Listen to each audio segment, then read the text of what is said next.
Olá pessoal, tudo bem com vocês? Para quem não me conhece, meu nome é Mariana e hoje faremos a leitura do informativo de jurisprudência número 755 do Superior Tribunal de Justiça, o STJ, comentado pelo professor Márcio Cavalcante, do site Dizer o Direito.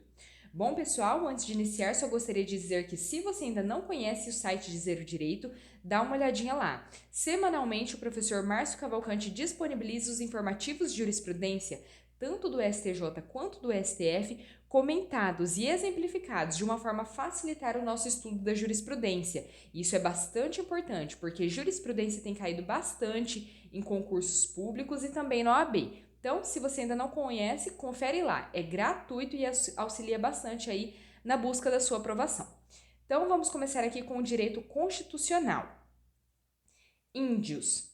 A sobreposição da propriedade rural com área indígena, ainda que o processo de demarcação não tenha sido concluído, inviabiliza a certificação de georreferenciamento. Caso hipotético. João, proprietário de uma fazenda, realizou o georreferenciamento de seu imóvel rural e, em seguida, solicitou ao INCRA a atualização cadastral e a certificação das peças técnicas, planta e memorial descritivo, decorrentes para atender às exigências da Lei 10.267 de 2001. O INCRA, contudo, recusou-se a fazer a certificação sob o argumento de que a fazenda estaria sobreposta a uma reserva indígena. A recusa do INCRA foi correta, mesmo se a área indígena ainda não tiver sido demarcada. As terras ocupadas pelos indígenas são inalienáveis e indisponíveis, e os direitos sobre elas imprescritíveis. Parágrafo 4º do artigo 231 da Constituição Federal. Não pode a administração ser compelida a certificar situação imobiliária em descumprimento da lei e Constituição, pois são nulos os títulos particulares sobre terras indígenas, a teor do parágrafo 6º do artigo 231 da Constituição Federal. Direito administrativo.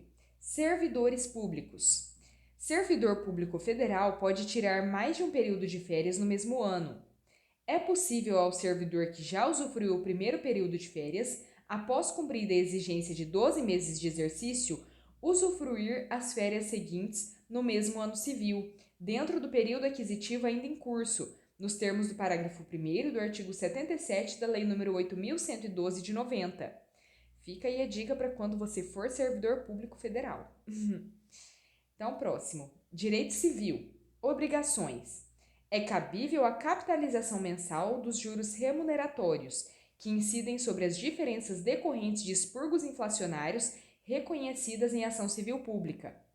Caso concreto, o IDEC ajuizou ação civil pública, ACP, pedindo para que o Banco do Brasil fosse condenado a pagar as diferenças sobre o saldo da caderneta de poupança oriundas dos expurgos inflacionários do denominado Plano Verão, janeiro de 89. O pedido foi julgado procedente, condenando o banco a pagar os expurgos inflacionários acrescidos dos juros remuneratórios. Houve o trânsito em julgado. João requereu o cumprimento individual da sentença coletiva, explicando que possuía cadernetas de poupança por ocasião da conta do Plano Verão e que o banco não teria aplicado a correção monetária devida.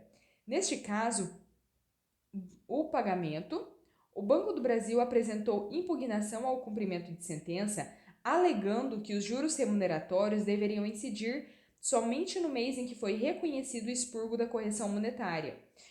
Como o que se discute aqui é o contrato de caderneta de poupança, os juros remuneratórios contemplados na sentença deveriam incidir mês a mês. A capitalização mensal dos juros remuneratórios das cadernetas de poupança foi autorizada pelo Banco Central, Bacen, por meio da Resolução 1236 de 86.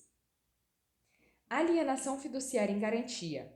Em caso de inadimplemento do devedor na alienação fiduciária de bens imóveis, ser cumpridos os requisitos legais, a resolução do contrato não se dará na forma do artigo 53 do Código de Defesa do Consumidor, mas sim de acordo com o procedimento estabelecido nos artigos 26 e 27 da Lei nº 9.514 de 97. Importante: em contrato de compra e venda de imóvel com garantia de alienação fiduciária devidamente registrada em cartório, a resolução do pacto Na hipótese de inadimplemento do devedor devidamente constituído em mora, deverá observar a forma prevista na Lei nº 9.514 de 97, por se tratar de legislação específica, afastando-se, por conseguinte, a aplicação do Código de Defesa do Consumidor. Alimentos. Os advogados têm o direito de, caso sejam presos, ficarem recolhidos em sala de Estado Maior. Artigo 7º, inciso 5 do Estatuto da OAB. Essa regra não se aplica para os casos de prisão civil. A prerrogativa de ser recolhido em sala de Estado Maior não pode incidir na prisão civil do advogado devedor de alimentos, desde que lhe seja garantido um local apropriado, separado de presos comuns. Direito empresarial. Arrendamento mercantil. O contrato de arrendamento mercantil é título executivo extrajudicial, apto a instrumentalizar a ação de execução forçada. O contrato de arrendamento mercantil é título executivo extrajudicial, tendo em vista que preenche os elementos exigidos pelo sistema processual pátrio, em especial o artigo 784, inciso 3 do Código de Processo Civil. Artigo 784. São títulos executivos extrajudiciais. Inciso 3. O documento particular assinado pelo devedor e por duas testemunhas. O contrato de arrendamento mercantil é um documento particular que, em regra, contém a assinatura do devedor e de duas testemunhas. Arrendamento mercantil. Não é abusiva a cláusula de contrato de arrendamento mercantil que prevê o vencimento antecipado da dívida em decorrência do inadimplemento do arrendatário. Haverá situações excepcionais em que o credor poderá receber o pagamento, mesmo antes do termo estabelecido originalmente no contrato. O próprio Código Civil prevê, em seu artigo 33, uma série de situações em que se dá o vencimento antecipado, conferindo ao credor o direito de cobrar a dívida antes de vencido o prazo estipulado no contrato ou marcado na legislação. Este rol do artigo 333 do Código Civil não é taxativo, números clausus, sendo, portanto, exemplificativo, números apertos. Nesse sentido, é comum que alguns contratos prevejam o vencimento antecipado da dívida pelo inadimplemento. Essa previsão é, em regra, válida. Arrendamento mercantil. No arrendamento mercantil, a resilição não poderá ser exercida se o contratante se encontrar em mora, devendo, nestes casos, o devedor suportar todas as consequências de seu inadimplemento. Caso adaptado. Alfa Limitada produz máquinas industriais. Ela celebrou contrato de arrendamento mercantil com a Delta. A Delta arrendou uma máquina industrial e se comprometeu a pagar 60 prestações mensais de 50 mil. 5 anos de contrato. Depois de 3 anos de contrato, a Delta tornou-se inadimplente. Havia uma cláusula no contrato dizendo que, na hipótese de inadimplemento, todas as parcelas seriam consideradas vencidas antecipadamente.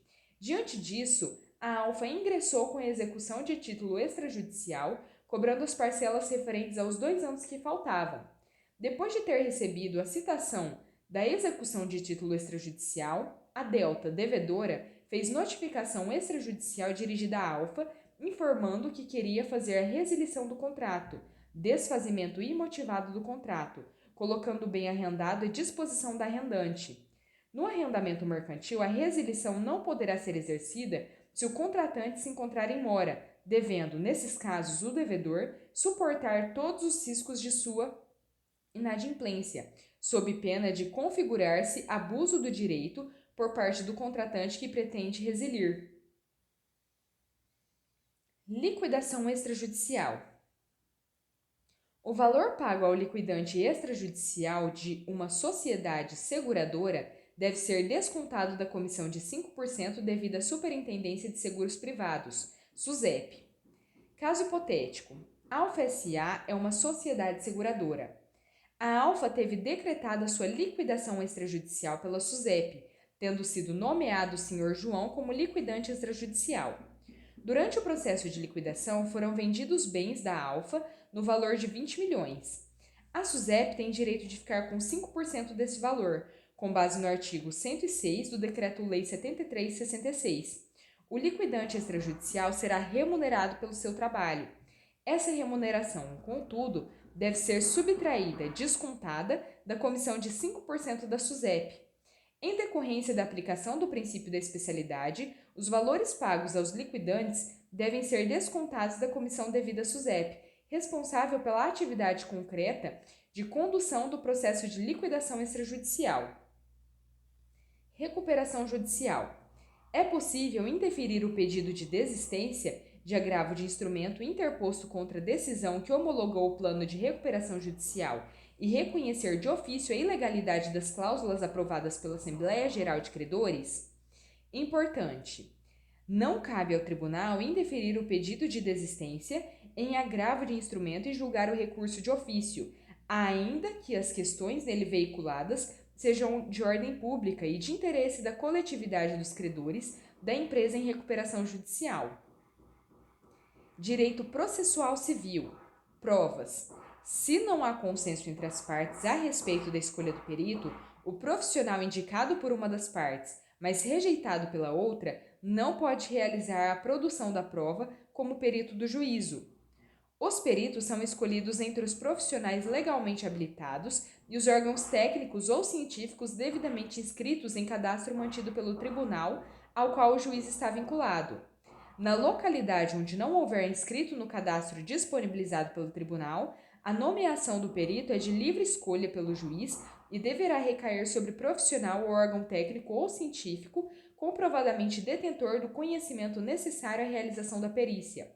As partes podem, de comum acordo, escolher o perito, mediante requerimento dirigido ao magistrado, desde que sejam plenamente capazes e a causa admitir a autocomposição. Inexistindo consenso entre os litigantes, o profissional indicado por uma das partes e rejeitado por outra não pode realizar a prova pericial nos autos. Impedimento. Impedimento do juiz pelo fato de o executado ser réu em ação penal que apura calúnia praticada em desfavor do magistrado. A pré-existência de ações penais envolvendo, de um lado, o juiz e de outro, a parte ou seu advogado, é causa típica de impedimento. Artigo 144, inciso 9 do Código de Processo Civil, que obsta a eventual decretação de prisão civil por dívida de alimentos, ainda que presentes os requisitos para adoção da medida coativa extrema. Ainda que, nas ações penais públicas condicionadas à representação ou nas incondicionadas, o juiz não seja tecnicamente o autor da ação penal em face da parte ou de seu advogado, impõe-se o reconhecimento de sua suspeição com base no artigo 145, inciso 1 do Código de Processo Civil, especialmente quando se depreende do contexto fático a existência de evidência de evidente inimizade. O juiz que reconheceu sua suspeição com fundamento em inimizade com a parte ou advogado tem a sua neutralidade e imparcialidade comprometidas em relação a quaisquer processos que os envolvam, ainda que a suspeição apenas tenha sido reconhecida em um desses processos.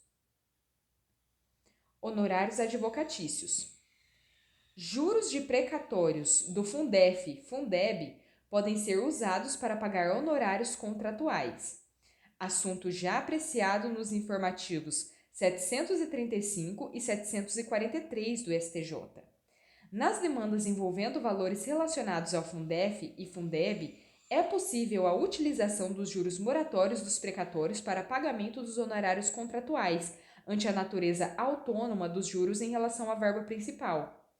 O reconhecimento da inconstitucionalidade do pagamento de honorários advocatícios contratuais com recursos alocados no Fundef, Fundeb não exclui a possibilidade de adimplemento de tal verba com base no montante correspondente aos juros de mora incidentes sobre o valor do precatório devido pela União. Recursos. Se o Tribunal de Justiça confirmou a liminar e concedeu a segurança, ainda que tenha afastado a multa antes combinada, não cabe recurso ordinário para exigir a multa, porque o acórdão não foi denegatório. Artigo 105, inciso 2, a linha B da Constituição Federal. Não cabe recurso ordinário em mandado de segurança com fundamento no artigo 105, inciso 2, a linha B da Constituição da República, na hipótese em que houver a concessão da segurança e a parte impugna capítulo que havia tão somente excluído a multa cominatória para o cumprimento da liminar. Execução. Depois que a parte devedora efetua o depósito em juízo ou tem valores penhorados, ele ainda continua tendo a responsabilidade pelo pagamento dos juros e correção monetária? Atualize o informativo 540 do STJ, mudança de entendimento. Na execução, o depósito efetuado a título de garantia do juízo ou decorrente da penhora de ativos financeiros não isenta o devedor do pagamento dos consectários de sua mora, conforme previsto no título executivo, devendo-se, quando da efetiva entrega do dinheiro ao credor, deduzir do montante final devido o saldo da conta judicial. Arrolamento sumário. No arrolamento sumário, para que seja possível homologar a partilha, não é necessária a comprovação de pagamento do ITCMD, mas é indispensável a prova da quitação dos tributos relativos aos bens do espólio e às suas rendas. Importante: no arrolamento sumário, a homologação da partilha ou da adjudicação, bem como a expedição do formal de partilha e da carta de adjudicação, não se condicionam ao prévio recolhimento do imposto de transmissão causa-mortes, devendo ser comprovado, todavia, o pagamento dos tributos relativos aos bens do espólio e às suas rendas, a teor dos artigos 659, parágrafo 2º do Código de Processo Civil e 192 do Código Tributário Nacional.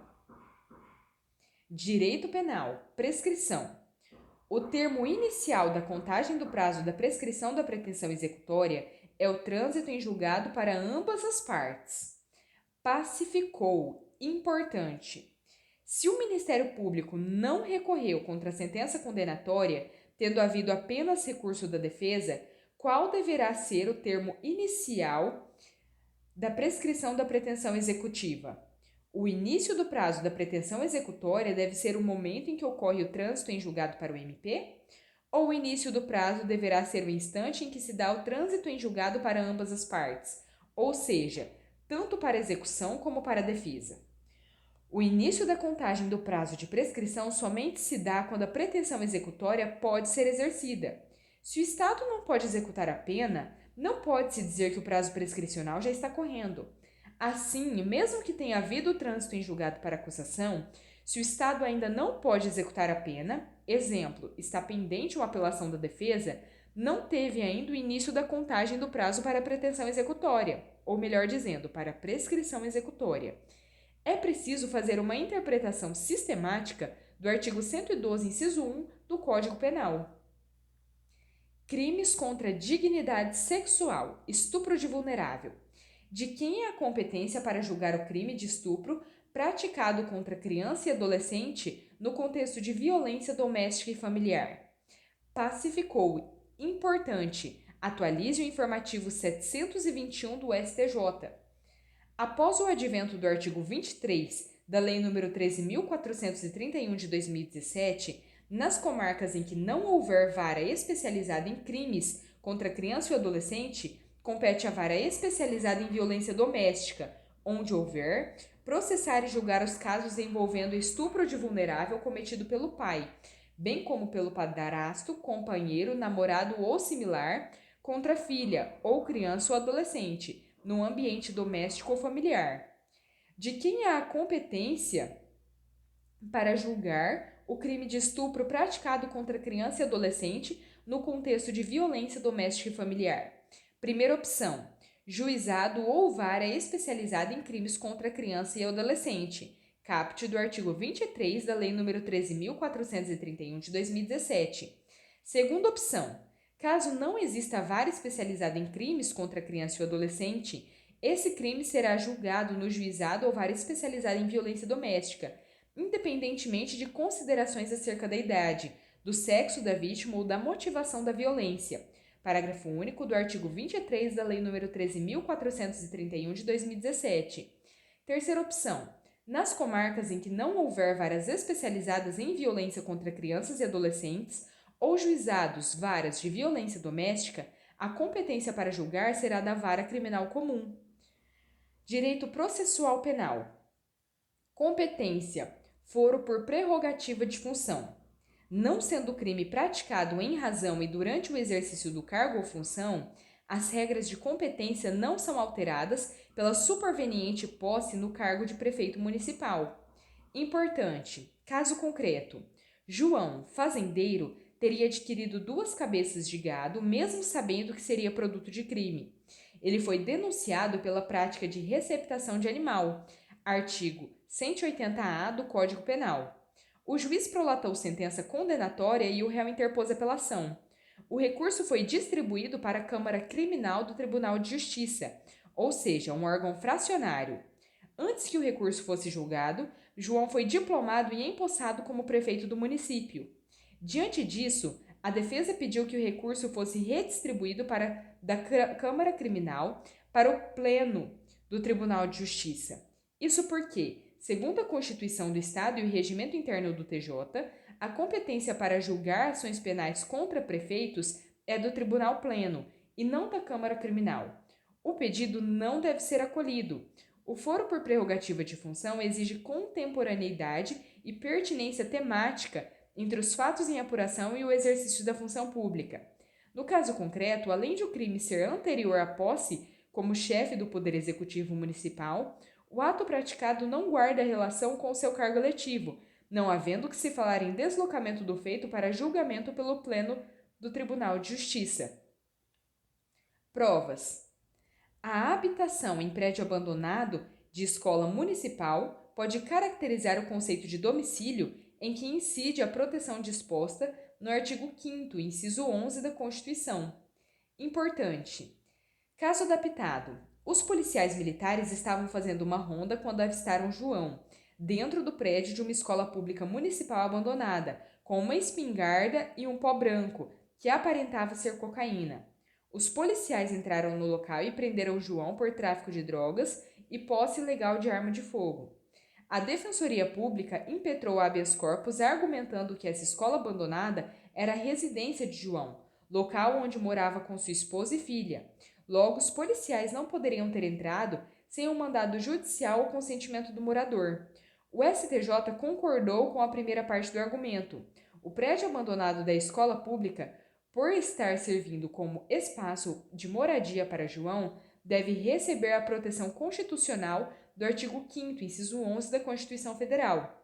Por outro lado, o ingresso dos policiais foi legítimo, porque o prédio abandonado estava em situação precária e, a partir da área externa, era possível ver o interior da escola, razão pela qual os policiais avistaram João armado e com a droga.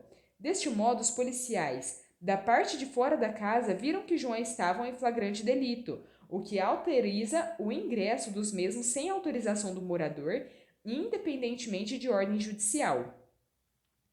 Execução penal. A progressão do reincidente não específico em crime hediondo equiparado com o resultado morte deve seguir o artigo 112, inciso 6, a linha A da LEP, mesmo que a condenação tenha sido anterior ao pacote anticrime. Assunto já apreciado no informativo 681 do STJ. Aplica-se o percentual previsto no artigo 112, inciso 6, a linha A, da Lei nº 7.210, de 84, Lei de Execução Penal, também conhecida como LEP, para a progressão de regime ao condenado por crime hediondo com resultado morte e reincidente genérico, quando a condenação tenha ocorrido antes da entrada em vigor da Lei nº 13.964 de 2019, pacote anticrime. Bom, pessoal, terminamos aqui o nosso informativo, espero que tenham gostado. Se gostaram, deixem o seu like, se inscrevam no canal, curtam, compartilhem e continuem aqui seguindo o nosso canal para acompanhar os próximos vídeos, tanto dessa série de informativos do STJ quanto do STF, leituras de leis e muitos outros conteúdos para vocês. Muito obrigada, fiquem com Deus e até a próxima!